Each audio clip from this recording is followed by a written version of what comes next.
Objective हम लोग लेकर आ गए हैं फिजिक्स का। जो प्रकाश का प्रवर्तन होता है ना, उससे जितना भी वीवीआई प्रश्न बनता है आपके बिहार बोर्ड एग्जाम के लिए, उनके लिए हम लेकर आ चुके हैं। तो चलिए, जितने भी 10th क्लास का स्टूडेंट हैं, हम लोग आज करने वाले हैं 20 क्वेश्चन प्रकाश का प्रवर्तन से। तो चलिए हम पहला क्वेश्चन को स्टार्ट करते हैं। पहला क्वेश्चन आपके सामने है कि समतल दर्पण द्वारा बना प्रतिबिंब होता है। आपको बताना है कि समतल दर्पण में कैसा प्रतिबिंब बनता है। तो आपको पता है कि समतल दर्पण इस टाइप का होता है जिसका परावर्तक सतह क्या हो, समतल हो। समतल दर्पण किसे कहते हैं? जिसका परावर्तक सतह क्या हो, समतल हो। तो समतल दर्पण में जो प्रतिबिंब बनता है आपको बताना है कैसा बनता है। वास्तविक बनता है या काल्पनिक बनता है या दोनों, कखा दोनों, या इनमें से कोई नहीं। तो आपको पता है कि समतल दर्पण में जो प्रतिबिंब बनता है वो बनता है आपका काल्पनिक। यानी आंसर क्या हो जाएगा आपका?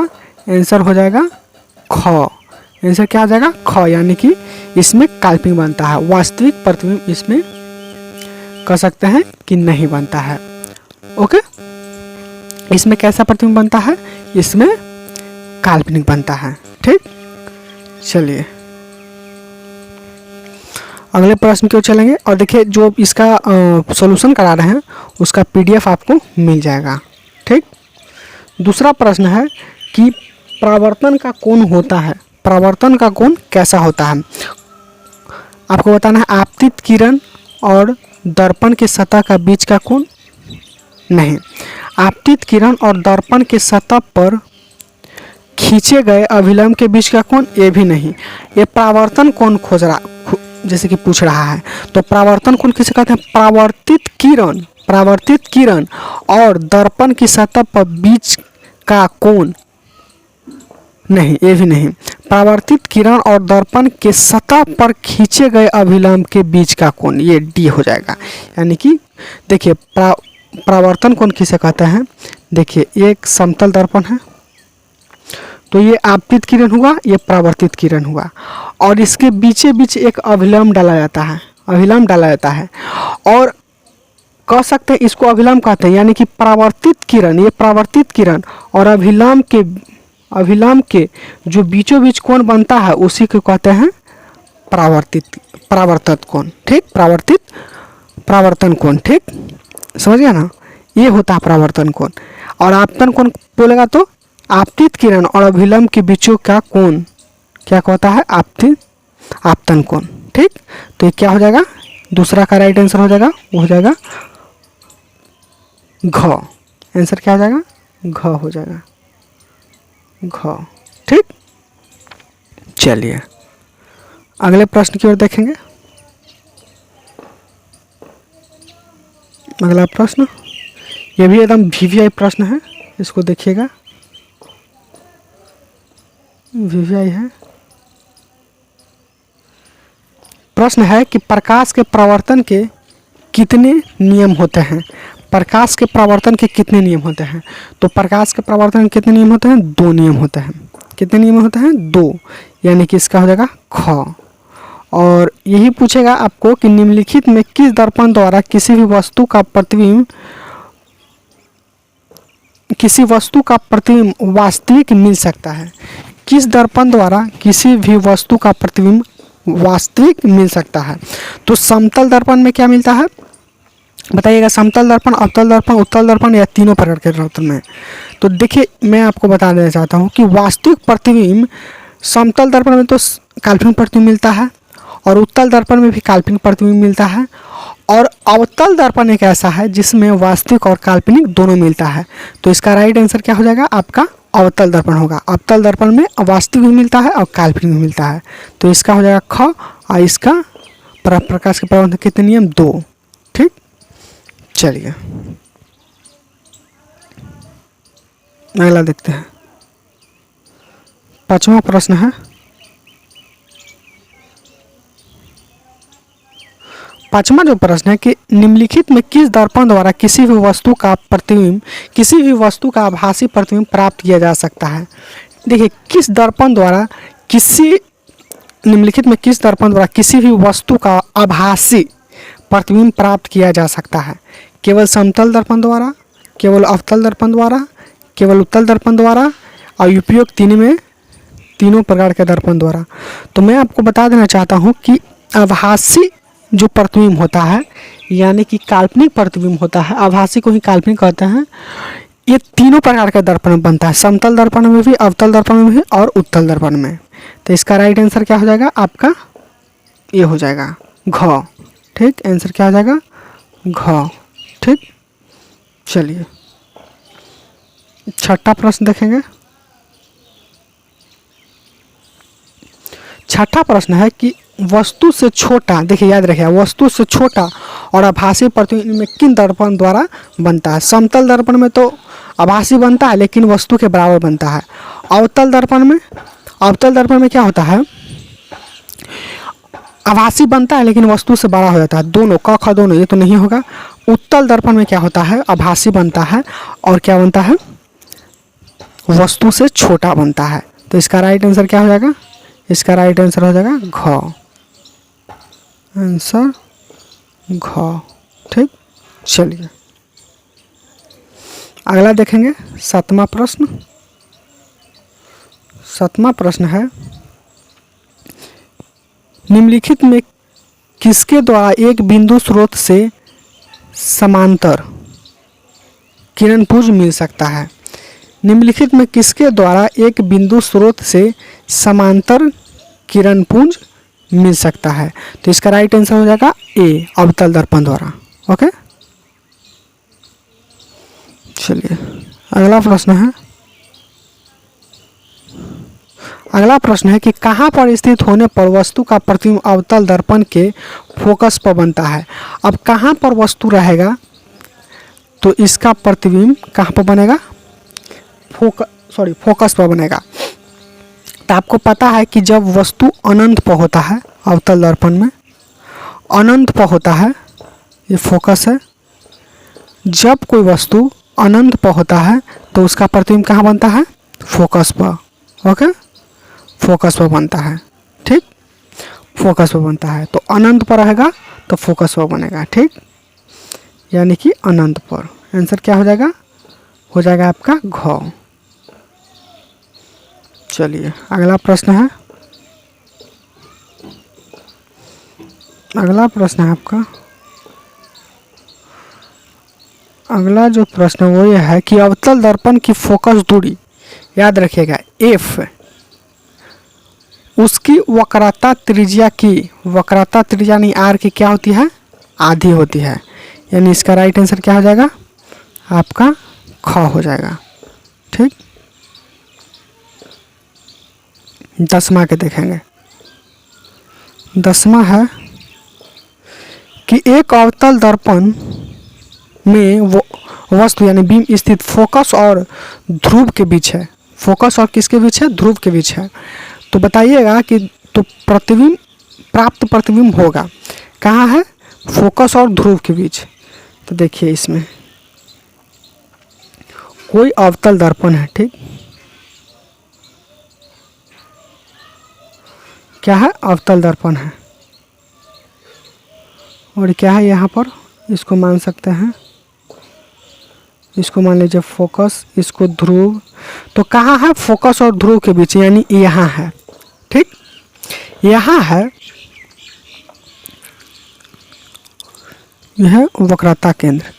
तो फोकस और ध्रुव के बीच होता है, तो इस तरह से जाता है और इस तरह से मुड़ जाता है। और एक हम वक्रता केंद्र से गुजारेंगे, वक्रता केंद्र से, तो ऐसे ऐसे जाएगा, ऐसे ऐसे जाएगा। ठीक, और ये वापस मुड़ जाएगा, यानी जाएगा और मुड़ जाएगा। तो यहाँ पर तो कहीं पर तो नहीं मिलेगा, ये नहीं मिलेगा। तो ये हम इसको किस से मिलाएंगे? डॉट से मिलाएंगे इस तरह से। तो ये जाके यहाँ पर मिलेगा, यहाँ। तो देखिए इसको डॉट से मिला, इधर तो नहीं मिला लेकिन डॉट से मिला, तो ये क्या हो जाएगा? आपको हो जाएगा आभासी। और देखिए आभासी प्रतिबिंब होगा और ये वस्तु से बड़ा होगा। ठीक, तो इसका राइट आंसर क्या हो जाएगा? इसका राइट आंसर, इसका राइट हो जाएगा आभासी और वस्तु से बड़ा, यानी कि घ हो जाएगा। घ हो जाएगा आंसर। ठीक,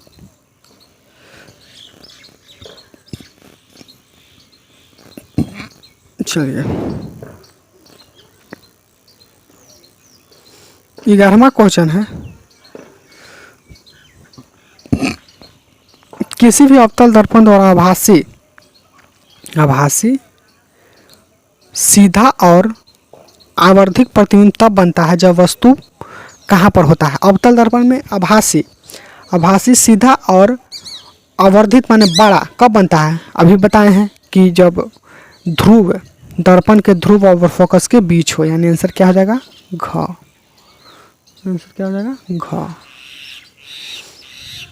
चलिए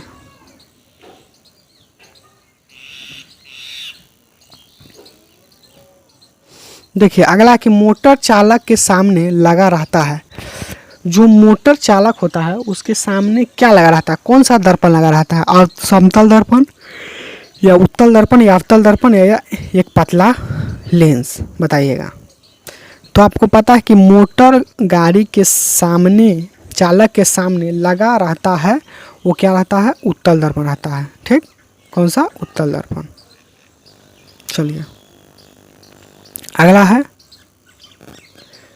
कि उत्तल दर्पण द्वारा बना प्रतिबिंब होता है। उत्तल दर्पण में कैसा प्रतिबिंब बनता है, काल्पनिक बनता है, और काल्पनिक पता है कि सीधा होता है, तो इसका क्या होता है ख, काल्पनिक और सीधा।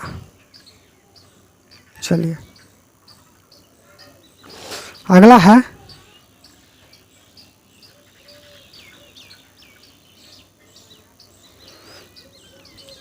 उत्तल दर्पण में, उत्तल दर्पण द्वारा बना प्रतिबिंब होता है हमेशा सीधा, हमेशा उल्टा, सीधा और उल्टा भी इनमें से कोई नहीं, तो ये हमेशा सीधा ही होता है उत्तल दर्पण में, हमेशा सीधा। ठीक, चलिए अगला है, अगला जो प्रश्न है, अगला ये प्रश्न है कि दाढ़ी बढ़ाने में किस प्रकार का दर्पण का उपयोग किया जाता है, उत्तल दर्पण, अवतल दर्पण, समतल दर्पण या इनमें से कोई नहीं। तो इसमें जो यूज किया जाता है वो है अवतल दर्पण का। अवतल दर्पण के इसलिए किया जाता है क्योंकि दाढ़ी बनाने में अवतल दर्पण का इसलिए प्रयोग किया जाता है क्योंकि इसमें जो आपका बड़ा प्रतिबिंब बनता है, तो दाढ़ी का बड़ा प्रतिबिंब बना है, इससे आपको दाढ़ी बनाने में अच्छा और सुविधाजनक महसूस होगा। ये बहुत इम्पोर्टेंट है, ठीक ना।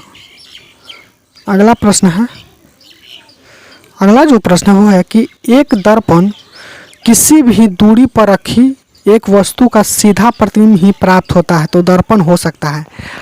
अब मान लेते हैं कि एक दर्पण से किसी भी दूरी पर रखी वस्तु का सीधा प्रतिबिंब बनता है, तो क्या हो सकता है, वो समतल और उत्तल दोनों हो सकता है, यानी कि घ इसका हो जाएगा आंसर। ठीक, घ। 17 देखेंगे। 17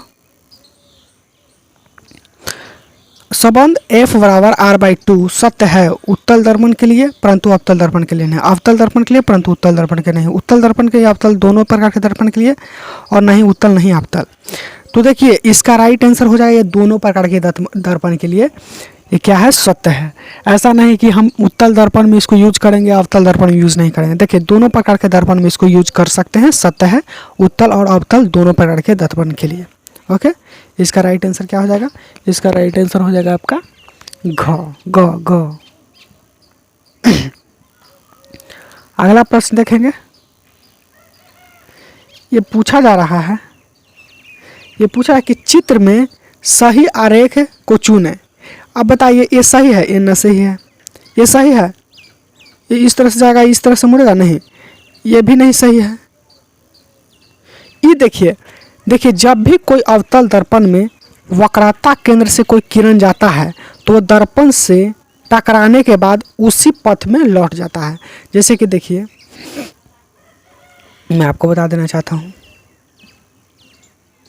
ये कोई अवतल दर्पण है, ठीक, और ये फोकस है, ये वक्रता केंद्र है। और कोई भी किरण को वक्रता केंद्र से गुजारिएगा ना तो दर्पण से परावर्तन के बाद, यहाँ से परावर्तन होगा, परावर्तन के बाद वही वक्रता केंद्र से लौट भी जाता है और वैसे ही लौट जाता है।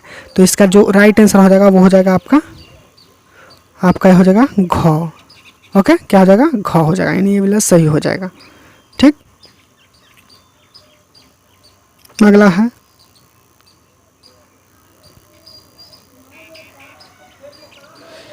एक गोलीय दर्पण द्वारा बने प्रतिबिंब का आवर्धन m ऋणात्मक है, तो इसका अर्थ है कि प्रतिबिंब, अब बताइएगा, ये गोलीय दर्पण का जो बना प्रतिबिंब आवर्धन जो m है वो ऋणात्मक है, तो इसका अर्थ यह है कि प्रतिबिंब, देखिए प्रतिबिंब कैसा होगा, वस्तु से छोटा या वस्तु से बड़ा या सीधा या उल्टा। तो ये हम आपको 19 आपको छोड़ देते हैं बनाने के लिए। आपको बनाना है, कमेंट बॉक्स में जवाब देना है कि इसका राइट आंसर क्या हो जाएगा। और देखिए इसका PDF जो है, PDF आपको वीडियो के डिस्क्रिप्शन बॉक्स में मिल जाएगा। खुद बनाएं, खुद बनाएं, ठीक। और इसका PDF वीडियो के डिस्क्रिप्शन बॉक्स में मिल जाएगा और वहाँ से आपको डाउनलोड कर लेना है। लिखा रहेगा PDF लिंक, उस पर क्लिक करके डाउनलोड कर लीजिएगा ताकि आपको बहुत ही अच्छा से आप रिवीजन कर सकते हैं। ओके, आज की वीडियो में इतना ही, तब तक के लिए धन्यवाद।